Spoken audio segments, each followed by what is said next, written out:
These are a list of celebrities and foster parents that are me in foster care. Here we go. Henry Winkler, Paul Schaefer, Davis, David Summers, the husband of Virginia Summers. He moved to Las Vegas because he was so many foster kids here in California. My social worker at the time, his name is Mickey Morrow.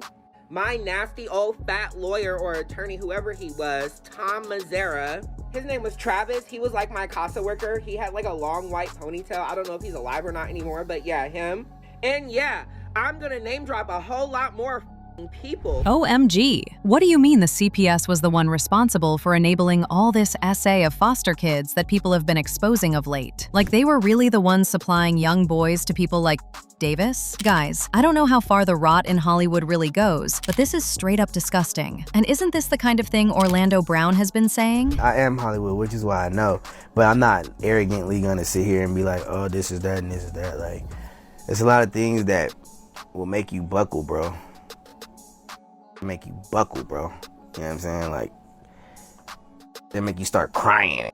Like, you know what I'm saying? What people do. Like, it's not no glorious shit to be talking about.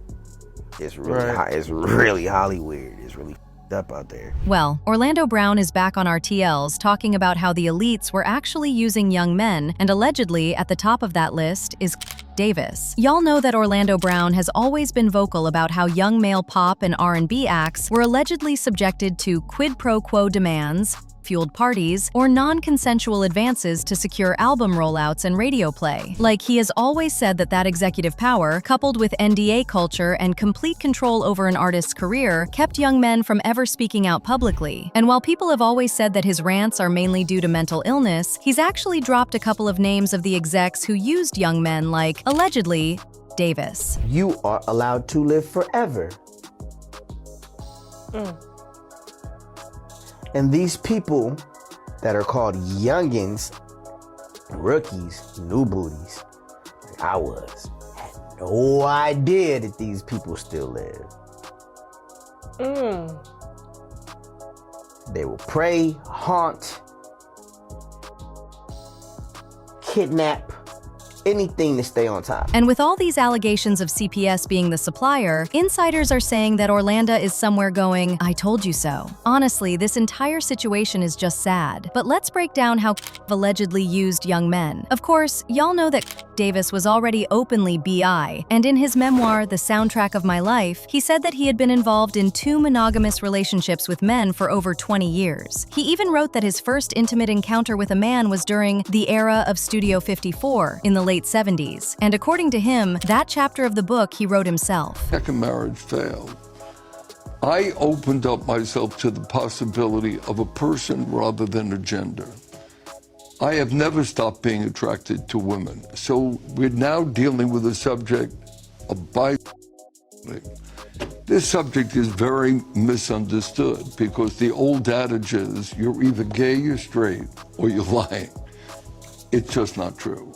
And so I spend a few pages. Now guys, I have no issue with anybody being BI, but we know that we've heard a lot about how allegedly took advantage of the men he mentored, like Diddy for instance. See, met Diddy the same way he met a bunch of his artists, through pitches to fund and manage them. And in an episode of Rock and Roll High School with Pete Ganbarg, he opened up about how he really started working with Diddy, and how Diddy told him that hip-hop should be part of the top 40 mainstream, and that the business would change in the future. While he may not have fully understood what that meant, he was actually willing to give it a try and said about meeting Diddy, Puffy was 23 years old and I knew the artists that I had. Aretha, Dion, Whitney was one kind of music. LaFace ushered in blue-collared R&B at its height. But sensing the hip-hop revolution, both LA and I agreed that we could use someone really attuned to the street. You gotta know what you can do for yourself, and you gotta know when you need to look to other people. Of course, ended up funding Diddy, but there were always allegations that he was doing more than just funding Bad Boy. Diddy and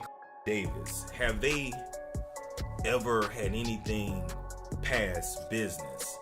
Because to me, they seem to mirror each other behavior-wise. Like to me, they both got like that dark energy around them. But I almost wonder, like, well, damn, you know, did they ever have anything? I just wondered that, man, because they're very. I know some guys who work personally with Davis, and they had to leave him before they hurt him. In fact, there have been allegations that other than allegedly hooking up with Diddy, he also did the same thing with Diddy's protégés like Usher, and by extension, Justin Bieber. Basically, the tea is that just like what happened with Usher when he went to live with Diddy and so many other notable young male artists of that caliber who came before and after, Justin Bieber was discovered, introduced, exposed, and turned out. It's like it was an ongoing repeated pattern, same script, different cast. Diddy went through it with Davis, and there have even been allegations that may have also taken advantage of both Usher and Justin Bieber. And by the way, we even had Orlando Brown accusing Diddy. I mean, yo, Diddy, you gave me the oosh-gosh goosh-mash. You gave me the oosh-gosh muaf, the smoosh-mash. Diddy. Yeah, son. I mean, you gave me the oosh-gosh muash. I love it, yo. I love it. You gave me the oosh-gosh muash. Well, the other person guys have always suspected took advantage of was the legendary Luther Vandross. Y'all know that for a long time, followers always wondered about how Luther identified, and even until his death in 2005, he neither confirmed nor denied reports that he was closeted. He was even asked about his identity a few times, and in a 2001 interview with Vibe, Luther jokingly responded to the speculations by saying, "What do you want to know? Am I bi-coastal? Yeah, I have houses in Beverly Hills and New York. I know that I'm paying a price for being so private, and I do wonder if it's worth it." However, one day, Patti LaBelle literally outed him and confirmed all the allegations. According to what Patti said, one of the reasons why Luther never came out publicly was because he was concerned with how his mother would feel if he were open with his decision. And the other thing Patti said was that Luther remained closeted because he was also concerned about losing his largely female fan base. We talked about it. It was basically he did not want his mother to be, although she might have known, but he wasn't going to come out and say this to the world.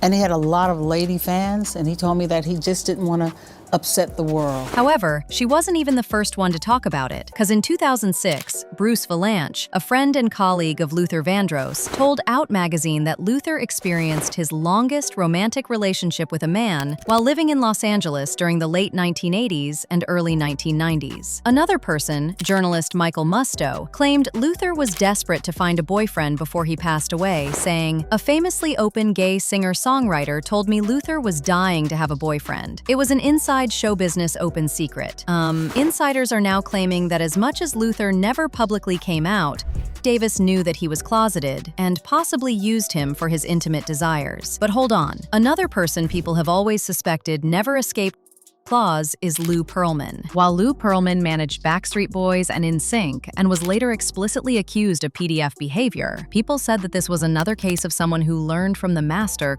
Davis, because the same thing happened to him. Moving on, there was also Barry Manilow, who was one of Arista Records' flagship artists in the 1970s, launched to superstardom by Davis. See, just like Luther Vandross, Manilow kept his private life strictly hidden for decades, only coming out publicly in 2017. But there have always been speculations about how this was one of the first people totally took advantage of. And while we are still in the 70s, I don't know how many have heard about when the feds were digging into this major mobster named Pasquale Falcone over a massive smuggling ring. But while snooping around, they stumbled on something else entirely. Falcone was running a fake trucking company that was ghost billing Columbia Records for work they never actually did. Naturally, following the money led straight inside Columbia Records to David Winshaw, the director of artist relations and a super close buddy of music legend Davis. Turns out, Winshaw was pulling off total corporate fraud using fake invoices, shell companies, and kickbacks to siphon millions out of the label. And when feds raided Winshaw's desk, they uncovered a memo showing altered expense vouchers that were covering up